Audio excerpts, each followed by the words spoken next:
ऐसे सब लोगों को मैं विद्वत जन कहता हूँ।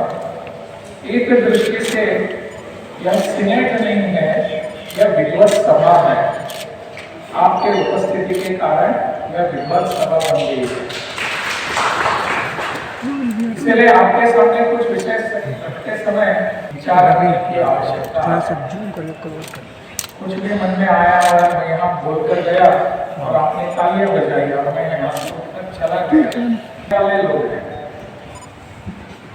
यह सीनेट की बैठक, अधिशत की बैठक, इसमें बजट प्रस्तुति होगी। इस पर अगर विचार करेंगे, चिंतन करेंगे, हमें जो लगता है उस पर हम बात भी करेंगे, विमर्श करेंगे, चर्चा करने के बाद कहेंगे कि इसको चाहिए या नहीं चाहिए। परंतु मेरा ऐसा मानना है, सीनेट का काम केवल बजट पारित करना इतना ही होता है क्या? इससे भी और कुछ होने की आवश्यकता है। परंतु हमारे प्रदेशों के अन्य विश्वविद्यालयों में भी मैंने देखा है, पूरे वर्ष भर में एक सीनेट की बैठक होती है और उस सीनेट की बैठक में बजट पारित करना यही प्रमुख एजेंडा होता है, प्रमुख मद होती है। और उसको पारित करके हम अपने अपने घर चले जाते हैं। पुनः अगले वर्ष हम आते हैं। मुझे लगता है अगर हम शिक्षा के बारे में थोड़ा सा चिंतन करने वाले लोग यहाँ बैठे हैं, तो हमारे चिंतन के बाद चिंता का भी विषय होना चाहिए कि जिस विश्वविद्यालय का अधिशत का मैं सदस्य हूँ, उस विश्वविद्यालय में क्या क्या हो रहा है, खास करके शिक्षा के बारे में। शिक्षा के बारे में मुझे यहाँ आकर कुछ बताने की आवश्यकता है। चिंतन मैंने किया है, लेकिन उस चिंतन ऐसा अगर मैं नहीं करूंगा तो मैं सीनेट का सदस्य केवल कागज पर सिग्नेचर करने के लिए कि आप केवल इतना ही आप नहीं करें।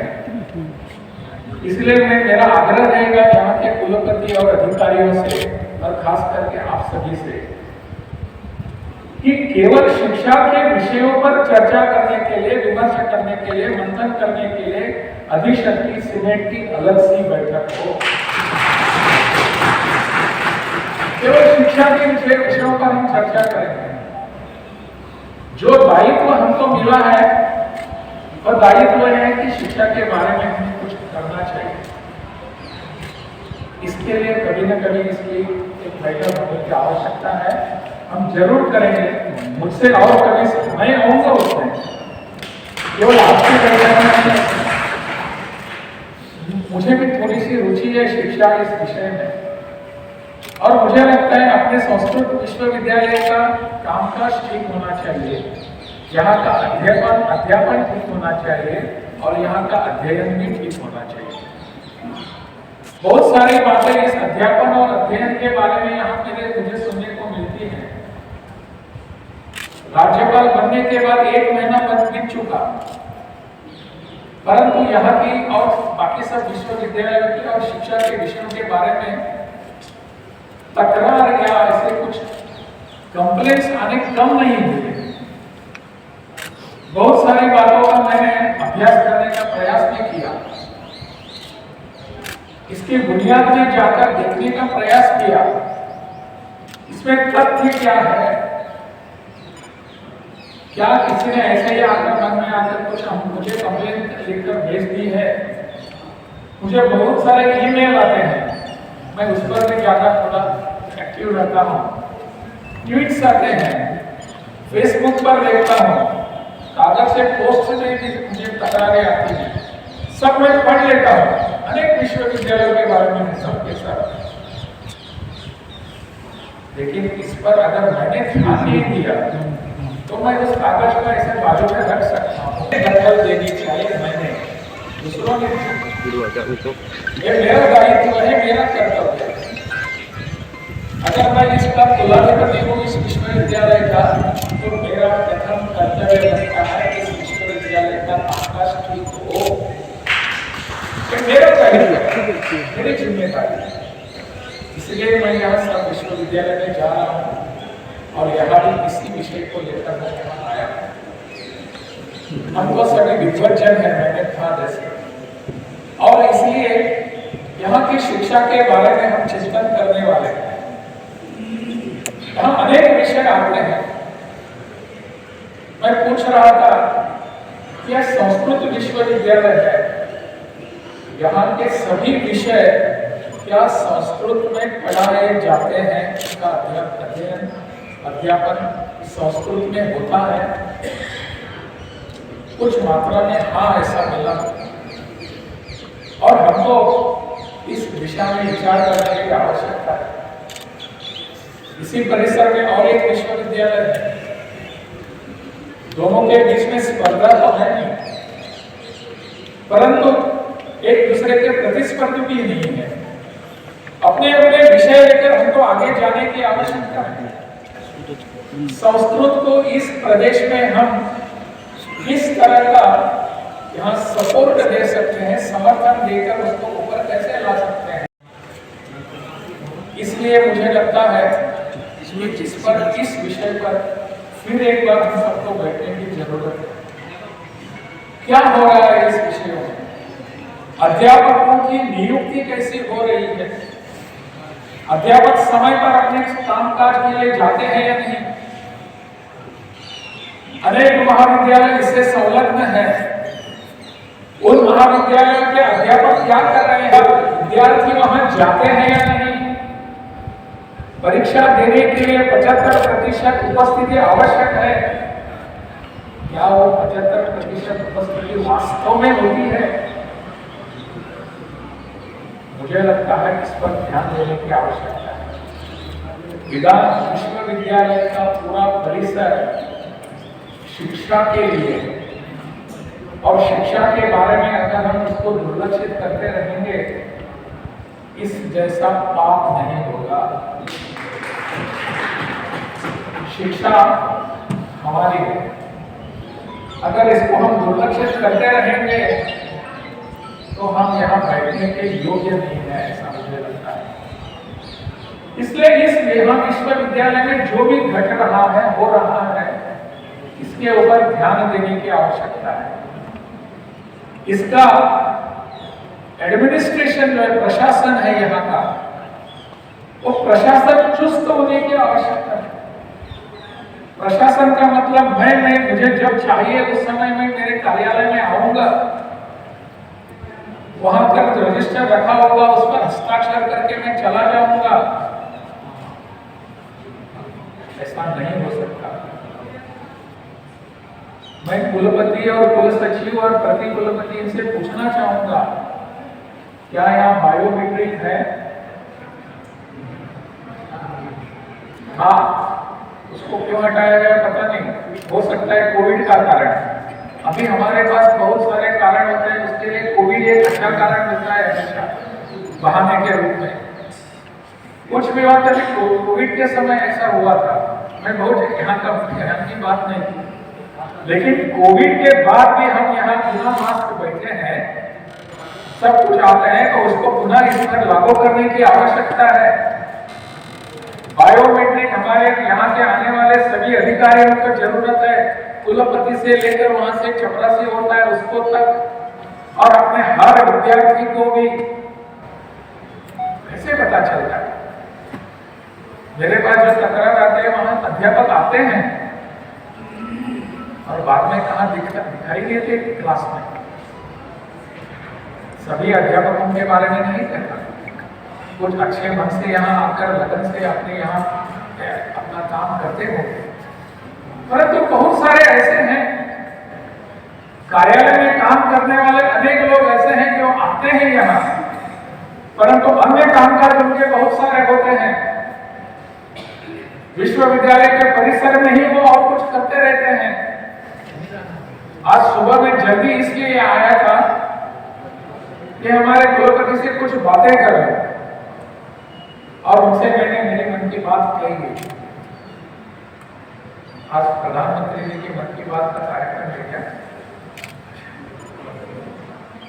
मेरे मन की बात मैंने आज कुलपति को मैंने पहले बता दी है।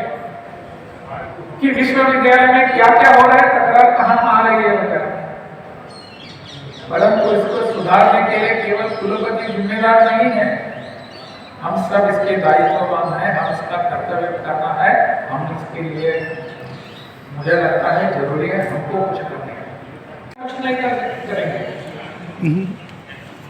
हमको इसमें आकर इसका सहभाग होकर इसमें हम कुछ कर सकेंगे।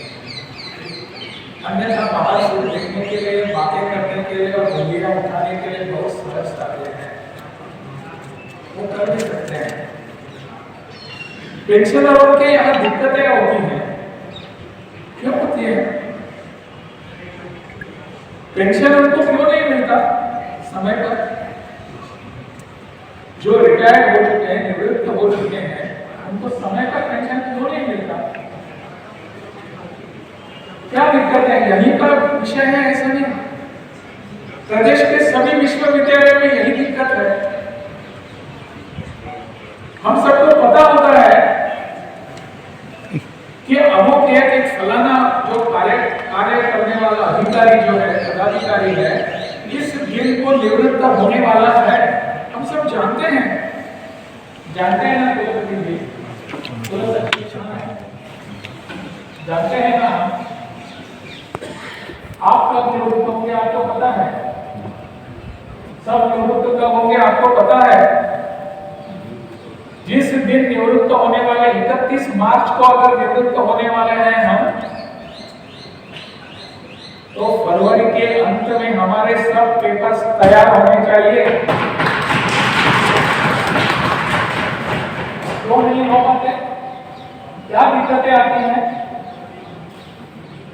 वैसे मैंने अनेक प्रदेशों में देखा है जहां उन्होंने इस तरह के साथ काम करना शुरू कर दिया। अगर मार्च में निवृत्त होना है तो 31 जनवरी को उसके हाथ में पेपर्स आ जाते हैं। जब वो निवृत्त होगा तो उसके चेहरे पर स्मित हास्य होना चाहिए।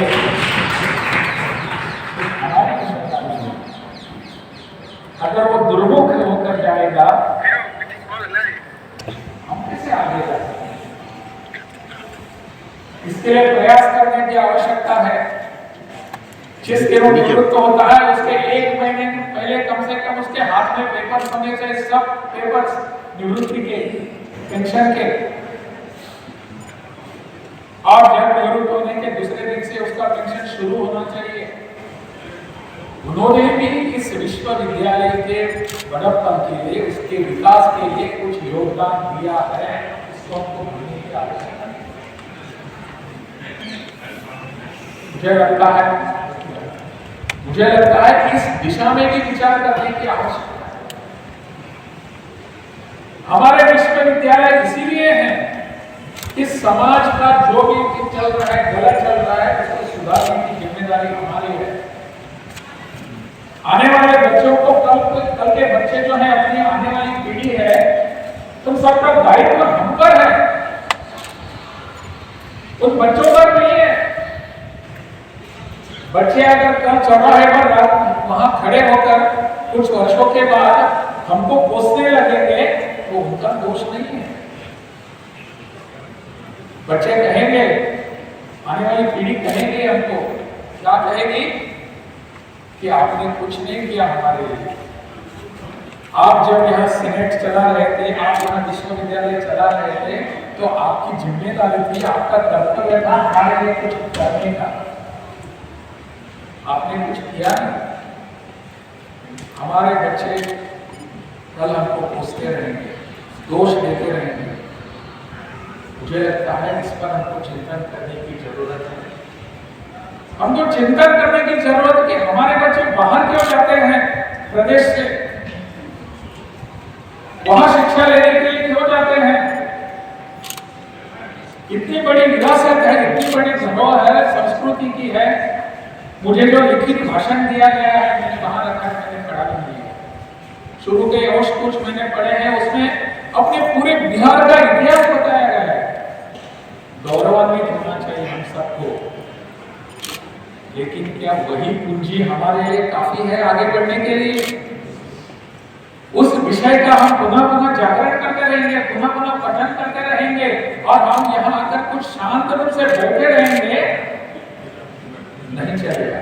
पथदर्शक है, इतिहास हमको कुछ सिखाता है, उससे सीख लेकर हमको आगे जाने की मंशा हमने रखनी चाहिए।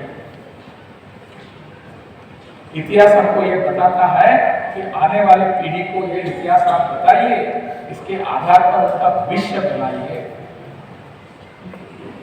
जब मैं यहाँ से कुछ 1-2 महीने पहले यहाँ आया, उसी समय तुरंत मुझे मदुरई जाना पड़ा। मदुरई वहाँ कामराज विश्वविद्यालय है, कामराज विश्वविद्यालय में मेरा एक लेक्चर था। तो वहां जाकर मुझे बिहार के विद्यार्थी दिखाए, मुझे आश्चर्य लगा। मैंने कहा उस समय मुझे कुछ जानकारी ज्यादा मिली नहीं थी, तो मैंने पूछा आप यहाँ पढ़ रहे हैं, क्यों बिहार में नहीं एडमिशन मिला? उसमें वहाँ विद्यार्थी जब बताता है कि बिहार की विद्या स्थिति कैसी है, हमारे विश्वविद्यालय कैसे स्थिति में है, एडमिशन मिलने के लिए क्या क्या करना पड़ता है, जो आश्चर्य हुआ। हमारा यहाँ का बिहार का एक बच्चा वहाँ जाकर पढ़ाई करता है और बिहार के बारे में हम यहाँ बैठकर चिंतन नहीं कर सकते।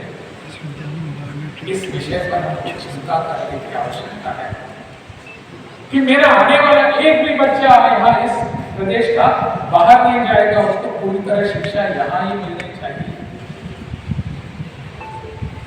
यहाँ ठीक है से फिजियोथेरेपी की शिक्षा नहीं हो रही है, एमडी करने के लिए बाहर जाते हैं।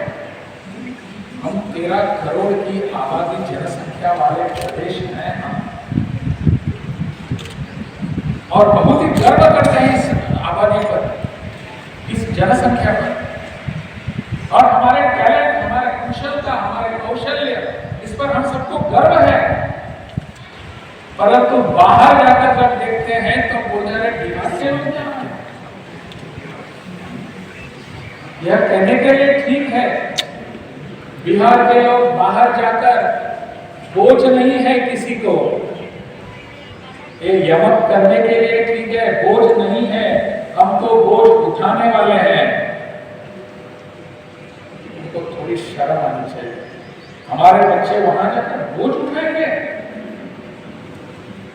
यही है उनकी अस्तित्व, यही है उनकी पात्रता। हमारा बच्चा यहाँ से जाकर पूरे केवल बिहार को नहीं, पूरे देश को मार्गदर्शन करने वाला बनना चाहिए, केवल बोझ उठाने वाला नहीं है। इस दिशा में हम सबको विचार करने की आवश्यकता है। परंतु केवल यह काम हमारा नहीं है, मेरा नहीं है, हम सबका काम है। करने वाले हम सभी इकट्ठा बैठेंगे, एकत्र आएंगे, विचार करेंगे, मंथन करेंगे, इस विश्वविद्यालय की क्या क्या करने की आवश्यकता है, इस पर हम मनन करेंगे, इसमें अध्यापक जुटेंगे, इसमें प्रशासनिक कार्यालय के अधिकारी भी जुटेंगे, और हम सबको मिलकर कुछ करने की आवश्यकता है, इसका अनुभव करके आगे जाएंगे। यह हमारे कर्तव्य है, यह हमारी जिम्मेदारी है। मुझे लगता है इस दिशा में हम सब विचार करने के लिए बैठे। बजट पास होगा, उसके आंकड़े वगैरह उसमें मुझे ज़्यादा रुचि नहीं है, मुझे समझ में भी नहीं आता आंकड़े क्या होते हैं और कैसे ऊपर नीचे क्या किया है, वित्त व्यवस्था किसकी है, क्या है वगैरह। हम हमारी साध बनाएंगे तब पैसा अपने आप आ जाएगा। किसी की हाथ फंसाने की, मदद मांगने की आवश्यकता भी नहीं पड़ेगी, परंतु यह हमारी जिम्मेदारी है। मुझे लगता है इन सब विषयों पर हमको ध्यान देने की आवश्यकता है। हमने कुछ वहां से प्रयास किए हैं राजभवन से, परंतु वो पर्याप्त नहीं है। यूनिवर्सिटी के लिए, पेंशन के लिए हम एक सेल बनाने की सूचना दी है सबको, एक सेल बनाइए और उसको हम वहां से मॉनिटर करते रहेंगे, क्या हुआ है, किसका कब निवृत्ति किसकी कब होने वाली है, उसके पेपर्स तैयार हुए या नहीं हुए हैं, पिछले वाले लोगों का 10-10 वर्षों का पेंशन का पेपर तैयार किया। शर्म आनी चाहिए हम सबको। वो हमको क्या दुआ देगा, आशीर्वाद देगा? वो निवृत्त हुआ जब कार्यकर्ता है, जो अधिकारी है, निवृत्त हुआ अध्यापक है, उनको आशीर्वाद नहीं देगा, वो हमको श्राप देगा। पेंशन के पेपर्स तैयार करने वाले सभी जो पदाधिकारी हैं, अधिकारी हैं, उनको ये सोचना पड़ेगा, उनकी दुआ नहीं मिलेगी। हम वहां से मॉनिटर करने का एक प्रयास शुरू कर दिया है कि पूरे विश्वविद्यालय के समय एक पेंशन सेल बनाकर, सेल है बहुत जगह, वो कागज पर है सेल, वो कार्यरत नहीं है। इस दिशा में भी हम प्रयास कर रहे हैं। शिक्षा के बारे में अध्यापकों की नियुक्ति जो है, उसके बारे में जो घपले हुए हैं, उसके बारे में हम प्रयास कुछ कर रहे हैं।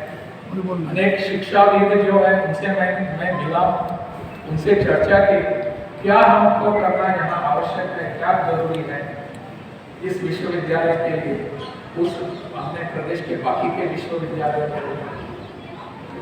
अपनी प्रदेश की सरकार है, वो पूरी तरह वित्तीय सहायता करने के लिए तत्पर होती है।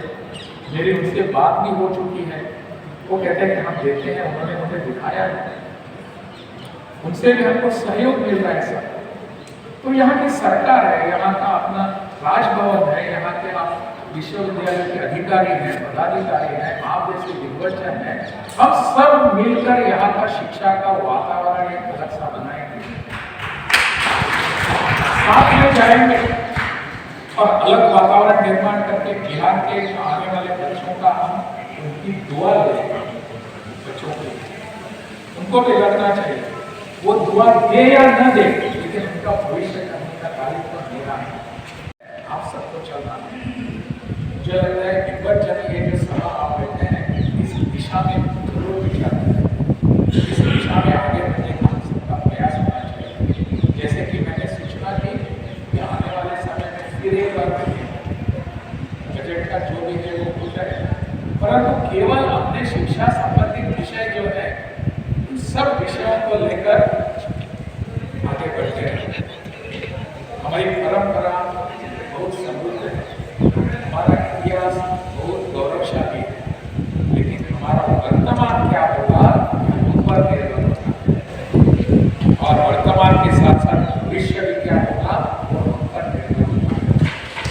इसलिए आज सबको मैं केवल आप सबको प्रार्थना करने के लिए आया हूँ। आइए हम सब मिलकर शिक्षा में कुछ प्रयास करें और इस संस्कृत विश्वविद्यालय का नाम पूरे प्रदेश में बढ़ता जाएगा, ऐसा कुछ